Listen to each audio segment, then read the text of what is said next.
Group of black teens commits disgusting act against two murdered cops they found. Here's what happened next. This is how far the United States of America fell under the presidency of the charlatan Barack Hussein Obama. Now we don't even respect the dead. Spokesman Herman Lamar from the Americus Georgia Police Department stated Thursday morning that they have arrested and charged 4 teenage scumbags for vandalizing the grave of Officer Nicholas Smer, who was shot and killed by a thug in the line of duty last year.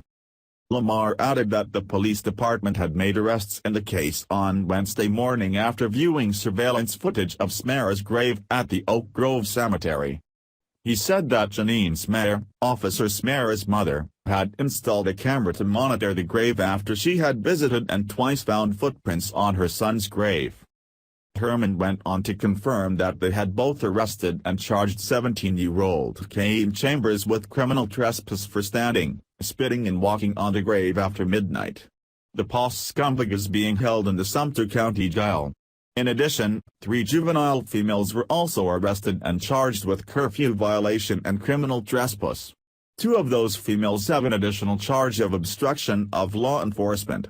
Herman said there are plans to transport 2 of the teens to the Macon Juvenile Facility, and the third was released to a parent since there was no significant damage to the grave that would require monetary repairs.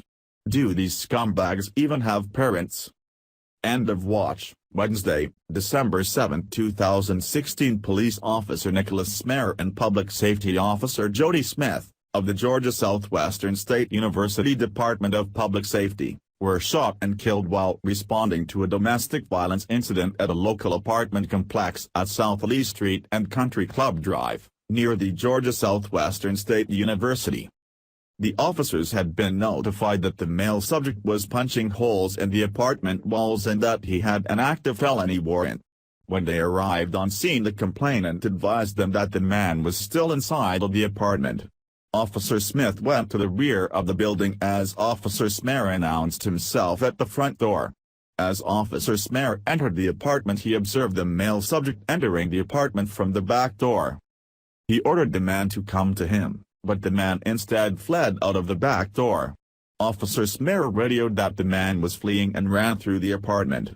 As both officers pursued the man on foot, the subject opened fire on them, striking both officers in the head. Despite his wounds, Officer Smer returned fire but did not strike the suspect.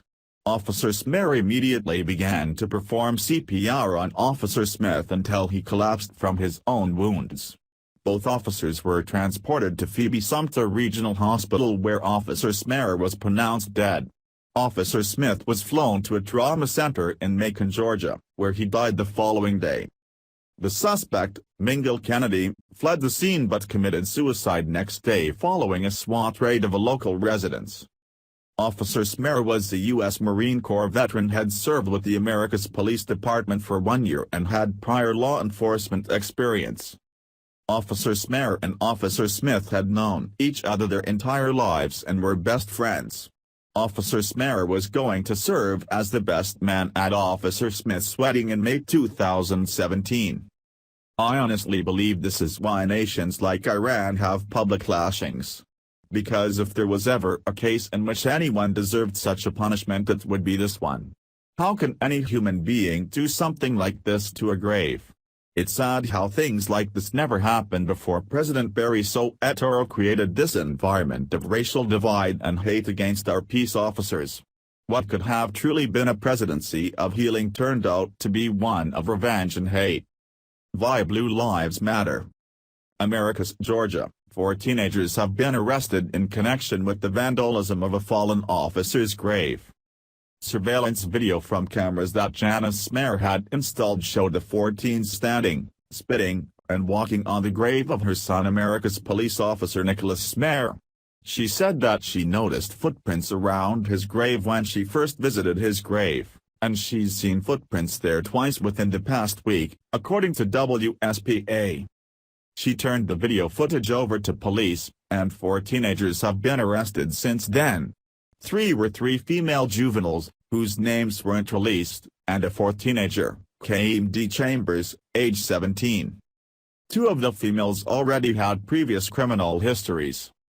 Smara said that the issue is simply a lack of appreciation for her son's sacrifice. She said, "People need to show respect. Especially for Nick and Jody. I mean, they died heroes, and to us, they will always be heroes." Hope and change turned into nightmare and despair. But I am sure the free stuff and the historical value was worth it to the brain-dead zombies under the spell of the Democrat Party and their lies. Please share if you agree we should always elect presidents who possess American values and morals. Thanks for watching. Please subscribe Breaking News 365 channel. Goodbye and see you again. Muslim migrant refuses to let cops check his bag, gets harsh lesson in American law. There was a time when immigrants came to America and felt grateful to be in this great country. That they knew that they were in a land of opportunity to make a better life for themselves and their families. These immigrants happily assimilated to American culture and language without batting an eye. Sadly, those days are behind us, and now we have Muslim immigrants entering this country not feeling grateful, but rather entitled. They are under the assumption that they are allowed to usurp our laws and enforce their own. Well, one Muslim migrant thought that he could get away not following police orders, and quickly learned a tough lesson in respect. The founder of Islamic Civic Association on Staten Island, Happene al-Milaji, was boarding the Staten Island ferry when he was stopped for a bag check. Instead of al-Milaji simply obeying the random bag check, this entitled Muslim decided to throw one hell of a temper tantrum.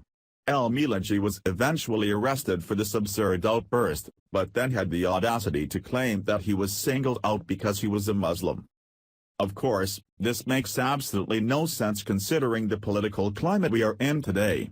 The NIPT is extremely careful not to racially profile anyone in order to not find themselves sued by some social justice warrior with a camera and a blog. The reason that al-Milaji was checked was a security checkpoint, and that is all. Al-Milaji is just trying to make it impossible for Muslims to be stopped so that jihadists can carry out mass murder unchecked. You can listen to al-Milaji whining here. According to Staten Island Advance, a religious and political activist on Staten Island claims he was placed in handcuffs, frisked and issued 2 summonses by NIPT officers based on the way he looks. Happene al-Milaji, a Muslim who was born in Egypt, was temporarily detained and searched by police at about 8 a.m. Wednesday at the Staten Island ferry terminal in St. George, after he refused a random bag check. After a search of his backpack, he has issued summonses for trespassing and disorderly conduct and allowed onto the ferry, police said Thursday.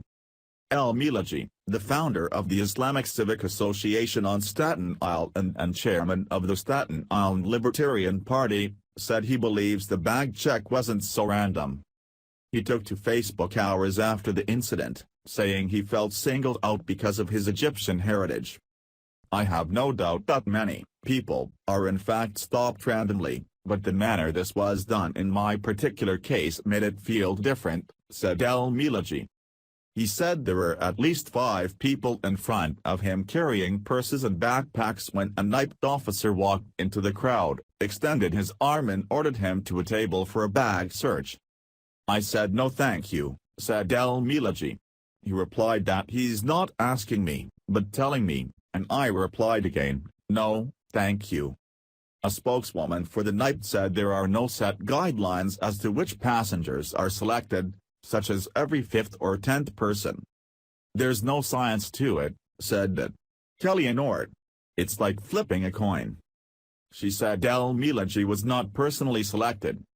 Many other people had their bags checked during that same time frame.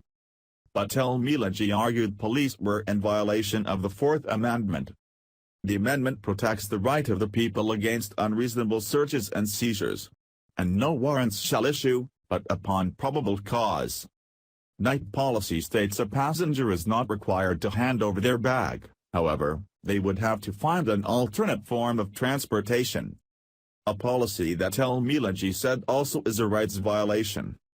"It is an infringement of my right to travel freely without molestation and due process of the law." Random searches of bags in the New York City subways, Commuter railways and on buses were first enacted in 2005, under Mayor Michael Bloomberg, as officials expressed alarm about the latest bomb incidents